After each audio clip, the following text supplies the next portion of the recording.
Hello friends, today we will be taking up another important topic for the exams, and that is classification. Classification of goods.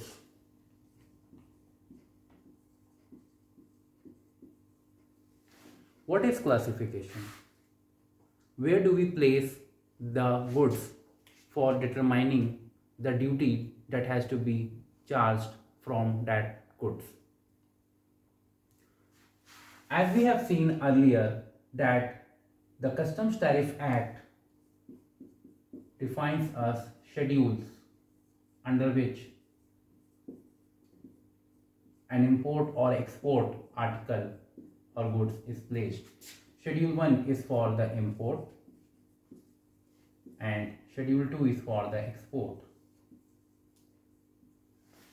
Both the goods, whether it is imported goods or the exported goods, need to be classified for determination of the duty that has to be imposed on that particular goods. So the classification means determination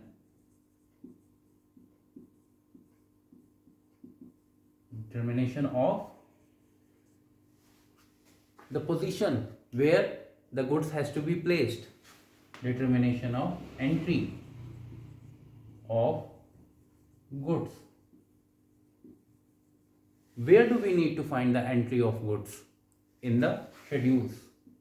If it is an import, we need to find it in the import schedule. If it is export, we need to find it in the export schedule. So determination of entry of goods in schedule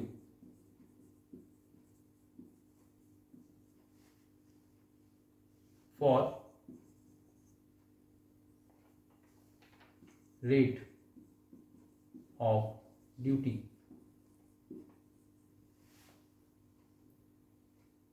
Hence, we come to the point that where that article is covered, under which entry that is covered, so that we can determine the correct rate of duty that has to be charged on that particular goods. Hence, the correct classification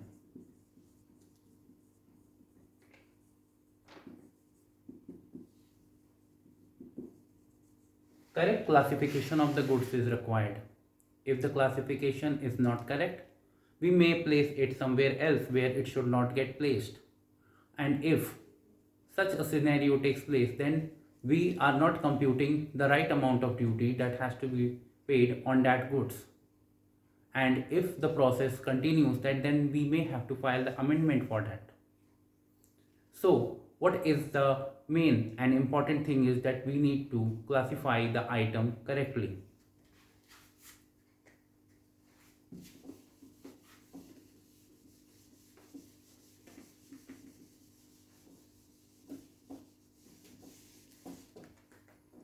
Once we do the classification correctly, what do we get? We get the unit of the goods at which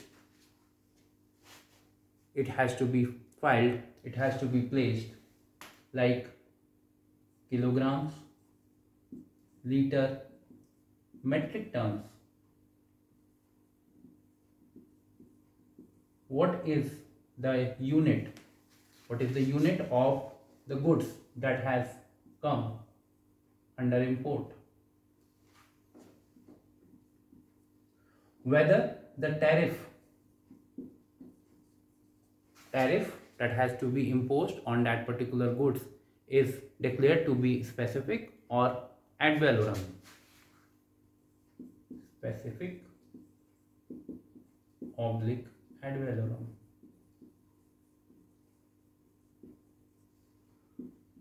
The rate of duty that is being charged. Every article, every goods is placed under a different category, and every category is being charged with a different rate of duty, like 18%, 20%, 10%, 30%. Such tariff has been designed, has been placed for the goods, and the goods are imposed the rate of duty according to that. exemption. Certain duty exemptions are given to certain category of goods and they are subject to certain conditions. Subject to certain conditions. Like certain research equipments when imported are given an exemption from the basic custom duty. Certain category of goods are there which are released on zero duty because they are being used in the research by government institutions,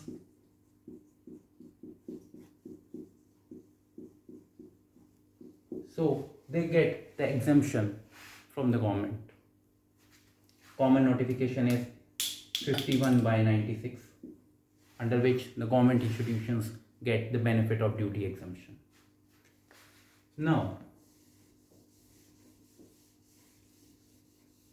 as we were talking about the classification,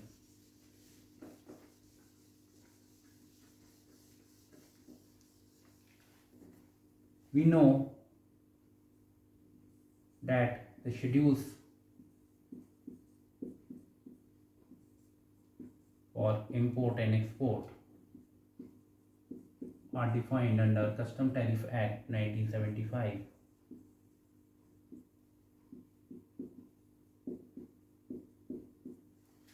This import schedule, this has 98 chapters and 21 sections. Section means one particular category of goods are placed in one section, and all the chapters that are relevant to that particular category of goods are placed in that section. For example, section 15 deals with metals, and chapters 72 to 83 deals with different types of metals. Like tin is a metal and it is placed under chapter 80. Similarly, all the types of goods are placed under one section and the chapters that are dealing with those particular goods are placed under those sections. Now, delving deeper inside this particular topic, we come to understand that chapter 1, it deals with live animals. So, rubbing this.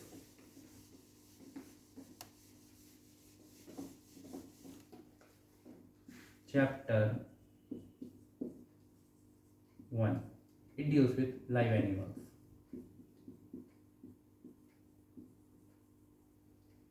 Chapter 3 deals with live fish. Under the subheading of 0301. Vegetables, we all eat vegetables. Where are the vegetables being classified? Chapter 7. Vegetables are being classified in chapter 7. There is one vegetable, green colored, known as spinach. It is being classified under 07, 09, 7000. 8-digit classification is used. This is known as HSN, Harmonized System Nomenclature, and placed as per ITC HS. There are several other items that has been asked in 2019 and 2020 question papers. Like, we proceed ahead. Chapter 27. Chapter 27 is very important because the items that are covered in this are petro products, crude oil, natural gas, ATF, aviation turbine fuel, coal. All these products are covered under chapter 27.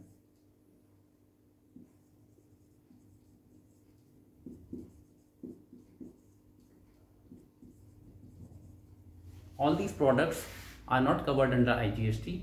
They are applicable to the excise, special additional duty of customs, and such things. Other topics that have been asked are dice. Dice come under chapter 32. We have other topics. Everyone might have heard of this topic, PVC. PVC comes under 39. Tires, rubber, they come under chapter 40. Now, leather jacket. There has been a question on this particular topic, where does the leather jacket gets classified. It comes under chapter 42. Now rubbing this.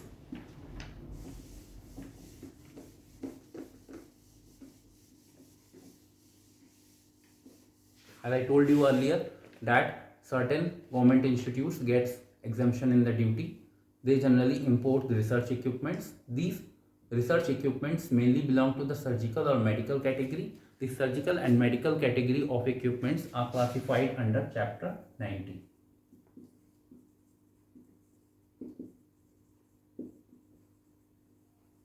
Surgical or medical research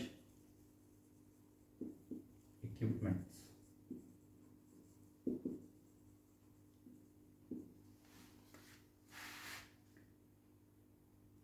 So we have covered majority of the questions that have come in 2019 and 2020 question papers. So the chapters, nomenclature, their sections, they are important. 98 chapters are there. It is easy to learn them, because if they give you 5 questions as correct or 4 questions as correct, then it is worthwhile to remember all these 98 chapters name and remember them and practice them. Now, many people ask me, how can we clear the test? How can we clear this exam? What is the tips and the tricks for clearing this exam? See, you are all into the business field.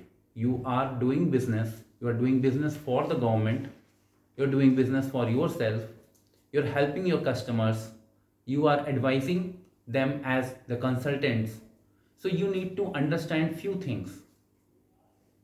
You need to determine the things according to the situation. You have to see certain questions are interrelated. The question and the answer itself are interrelated. So you have to apply a presence of mind. Why? Because see, certain questions have to get the answer. If you don't remember them, then you cannot answer. If someone asks you what is the classification for the dice, then you have to answer it. There is no such kind of thing like तुक्का लगा लिया and correlate कर लिया. But कुछ questions ऐसे होते हैं where you can correlate the question with the answer. So you need to correlate them. Certain कुछ topics होते हैं वो related होते हैं आपस में, like 3-4 टॉपिक्स हैं वो आपस में रिलेटेड हैं, तो आंसर्स को रिलेटेड होते हैं उसके अंदर. So if you have got one thing answer is correct, then you can correlate it with the other answers.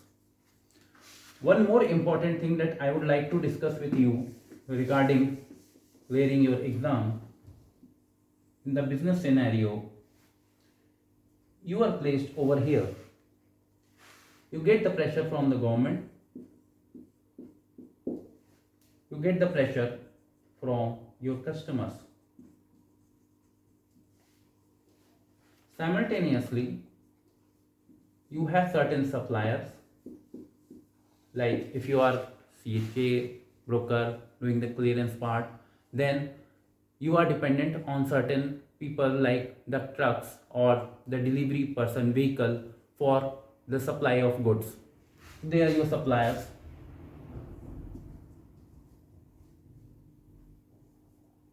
And several other societies. Wherever you are doing business, a society is formed around.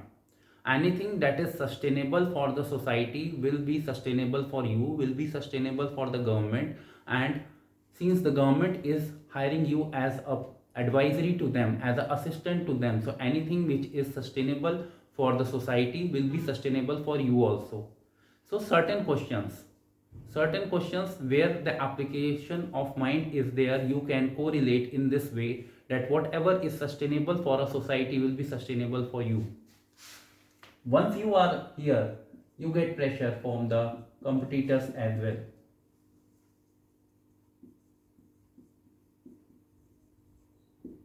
So you need to manage among all, and what is the important criteria is sustainability. Sustainability with few responsibilities, responsibility towards your society. So anything which meets the concept of corporate social responsibility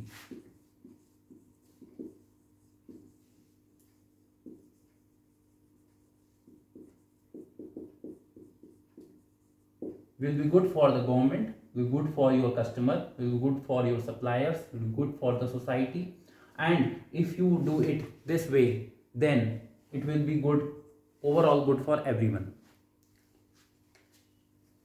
You need to focus on this very seriously.